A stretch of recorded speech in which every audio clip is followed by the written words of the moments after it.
Buongiorno bianconeri, il leur a fallu pas attendre longtemps. Non, c'est ironique en fait. Ils ont décidé en 20 minutes et ils nous ont pondu une relation pour expliquer les motivations qui fait, regardez, 34 pages.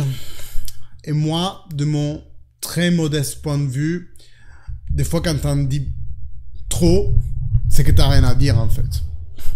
On va un peu les lire ensemble, mais on va aller synthétiquement, hein, parce que on le sait très bien. Déjà, merci de vous abonner, si c'est toujours pas fait. Merci de mettre de likes, mettre de commentaires à ce contenu. Ça me prend du temps, ça me prend des investigations. J'écoute toute la journée, vous le savez, ceux qui me suivent le plus proche. J'écoute tous les jours au moins 4 heures de vidéos, contenu YouTube, live, etc. à thème Juventus pour pouvoir vous mettre au courant. Et je pense que ça mérite un petit like, un petit commentaire. Allez, on y va. Donc, je sais pas si vous vous souvenez dans ma précédente vidéo où je parlais de cette histoire judiciaire. Je disais que une chose à part, c'est la manœuvre des salaires. Celle-là, on ne l'analysera pas aujourd'hui, c'est pas de ça qu'on parle. Ici, la CAF, Cour d'appel fédérale, donne sa motivation par rapport aux moins 15 points relatifs à les plus-values, comment ils arrivent à nous inculper en plus-value en fait. J'avais déjà parlé de ce sujet-là et je vous avais dit plusieurs points qui sont déjà pas cohérents. On les récapitule rapidement. Primo, il n'y a pas un point, il n'y a pas une loi, ni fédérale dans le monde du foot, ni dans la vraie vie en fait, qui empêche de faire une plus-value. Ça, c'est la première chose. Il y a une jurisprudence qui va toujours dans le sens de on ne peut pas estimer clairement la valeur d'un joueur, donc le fait de faire plus-value n'est pas illicite. Donc, vous vous souvenez, hein, Milan et Inter, dans les années 2000, se sont changés et plein de joueurs, ils ont fait plein de plus-values pour ajuster le bilan, ils ont eu. Et là, c'était un système aussi, c'était tout le temps qu'ils faisaient ça ensemble. Après, il y a eu le Chievo Verona qui, oui, a été, disons, a eu des pénalités, mais parce que le fait de faire ces plus-values-là leur a permis l'inscription au campionat. Et on y reviendra aussi. C'est l'article 31 du Code fédéral qui dit, si vous faites des manœuvres de bilan qui vous permettent de vous inscrire au championnat, en fait, vous perdez des points parce que sans ces manœuvres-là, vous auriez pas pu vous inscrire au championnat. Donc, c'est une triche. Clairement, vous avez un avantage à partir de là. Et après, donc, on a vu jurisprudence, on a vu il n'y a aucune loi spécifique et il y a un autre principe du droit que c'est quand deux éléments, deux personnes, deux entreprises se mettent d'accord pour faire quelque chose qui est considéré illicite. Mais je viens de vous dire qu'il n'y a aucune loi. Mais disons que c'est illicite, eh bien, tu dois punir les deux. Peut-être même à des degrés différents, parce que là, on peut être plus coupable de l'autre, mais quand même, l'autre a participé à celui que tu considères comme être une illicite. Sauf que je vous ai dit, c'est pas illicite. Donc, en gros, aujourd'hui, on est en train d'assister, je vous le disais la dernière fois, au fait que la réitération du non-délit devient le délit. C'est-à-dire, moi, j'ai droit, si je veux, de marcher pieds nus dans la rue. Il n'y a aucune loi qui me l'empêche. Si demain, il y a un flic qui arrive et qui dit « Ah, vous marchez pieds nus dans la rue, je vous fais une amende », par exemple, moi, je peux contester, il n'y a aucune loi. Il peut me dire « Oui, mais il y a le truc de pudeur, machin. » Oui, mais faut-il encore prouver que le fait que je sois pieds nus soit une atteinte aux pudeurs, ou etc. Et si le même flic demain venait me dire « Ah, mais tout le temps que je vous croise, vous avez les pieds nus, donc maintenant je peux vous inculper parce que vous le faites tout le temps, vous le faites trop », c'est un gros n'importe quoi. Parce qu'il n'existe même pas une loi qui dit que c'est interdit. Et la systémicité de faire quelque chose avec répétition, mais quelque chose qui est légal, ne peut pas constituer un délit. Mais aujourd'hui, ça va un peu plus loin avec ces belles pages ici. Page 17, me semble-t-il, il faut que je la cherche vite fait. Voilà, ici, on nomme donc tous ceux qui auraient participé à cet illicite. Et on dit un peu plus loin, je crois. Faudrait que je retrouve, attendez. Voilà, on parle du livre noir de Fabio Paratici.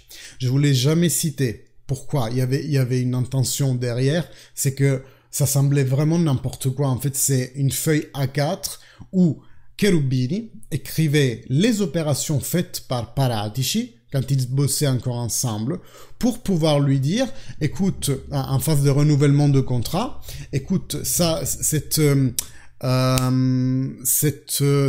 échange-là, c'est toi qui l'as fait, ça c'est toi qui l'as fait, ça c'est toi qui l'as fait.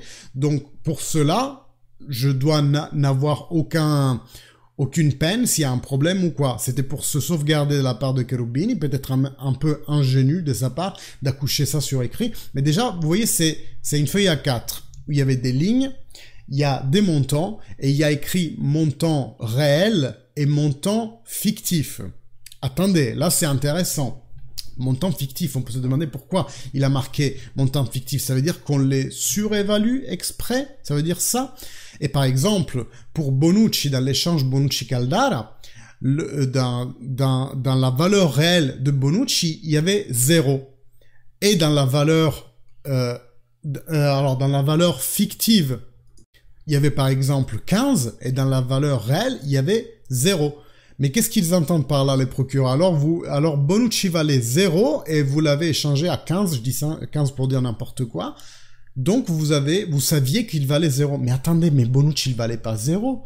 Ce qui comprend pas l'accusation, donc Kiné ni la procure n'a l'air d'avoir compris, et ils l'ont expliqué ça pendant la défense, c'est que Cherubini entendait par là que vu qu'on fait un échange avec Caldara et qu'il n'y a pas de rentrée d'argent, forcément, comme on évalue les deux à 15, Caldara et Bonucci, encore une fois je dis 15 parce que je ne me souviens pas le vrai chiffre, dans ce cas, comme on s'échange deux joueurs de 15, la valeur réelle pour la Juventus, elle est 0, elle a rien perdu, rien gagné.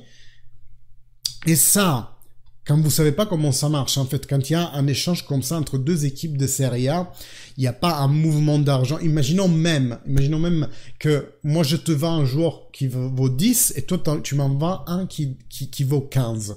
Ok? Moi, je vais déposer le contrat à la Figici, toi tu vas déposer ta partie à la Figici. La Figici note que mon joueur vaut 10 et le tien vaut 15. Et il garde un compte, comme quand on est au bistrot et on demande de mettre tout sur la note de la table. Et à la fin de la saison, moi, je te dois 5. C'est pas que tu m'en donnes 10 et je t'en donne 15. Non, on s'échange que 5 millions. Et ça, c'est la Figici qui tient les comptes. Mais ici, ils veulent le faire passer comme si la Juventus savait que la valeur de Bonucci était 0. À ce moment-là, Bonucci, il avait quoi? 29 ans. Bien sûr, il vaut pas 0. Il avait encore quelques années de contrat devant. C'est hyper ridicule de comme ils essaient de tourner dans tous les sens cette histoire pour avoir raison. Donc, pour eux, le Libro Nero de Paratici est la preuve maîtresse que la Juventus savait ce qu'elle faisait et limite, elle en était fière. Elle était dans un procès vertueux. Mais ils prennent pas en considération, et ça existe, les écoutes téléphoniques qui ont surgi ces derniers jours, hein, et qui font partie du folder que le procureur a donné au juge, mais qui ne sont pas partie de la thèse accusatoire, donc elles ont pas été prises en considération. Une interception, par exemple, qui dit, je crois que c'est Federico Cherubini qui parle, et qui dit, ah ben non, on est réglo, tout ce qu'on a fait est dans les normes. Si la Consob essaye de voir qu'il y a préméditation de délit, ils trouveront rien. Parce qu'effectivement, la Juve est convaincue, et je vous le répète, il n'y a aucune loi qui empêche la plus-value, même dans le monde du foot, de n'avoir rien fait.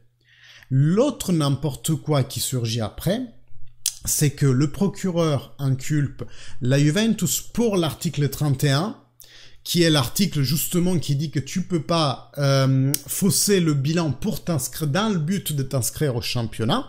Et ça, il faut encore le prouver que la Juve le fait pour ce but-là et que les manœuvres considérées mauvaises qu'elle a faites lui aient permis de s'inscrire au championnat. Donc ça, c'est puni par l'article 13. Le procureur demande d'être puni sur l'article 13 et le juge dit non, on punit sur l'article 4. Là où l'article 13 prévoit qu'on puisse retirer des points si on prouve que l'équipe ne pouvait pas s'inscrire au championnat, l'article 4 ne fait que donner des amendes, parce que c'est la fameuse probité sportive. En gros, tu dois être loyal envers les autres, le championnat. Mais le juge décide de dire la Juventus n'a pas été loyale parce que ils savaient que ils étaient en train de faire des plus-values. Mais je répète, la plus-value, c'est normal, elle est faisable. Donc voilà, petite vidéo pour vous expliquer un peu tout ça. Donc pour toutes ces raisons, on peut dire que cette décision, c'est juste du grand n'importe quoi.